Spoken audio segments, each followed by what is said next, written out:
పిల్లలు యేసయ్య మంచివాడు. మనం వేసే మాట వింటే పరలోకాలు వెళ్తాం. సాతాను మాట వినకండి.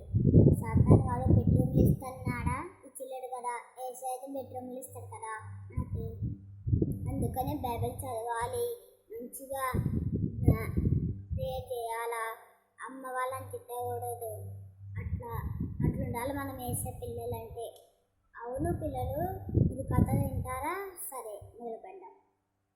యేసయ్య మన కోసం మరణించాడు. ఎవరి కోసం? మనందరి కోసం. అమ్మ వాళ్ళ గురించి కూడా ప్రార్థన చేయాలా. నరకానికి పోకూడదు మనం.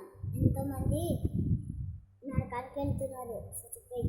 అవును, సరే బుక్లు ఇచ్చిండ్రు. యేసయ్య మనకి మంచి మంచి బుక్స్ ఇస్తారు, బైబిల్స్ ఇస్తారు, మళ్ళీ పెన్నులు ఇస్తారు.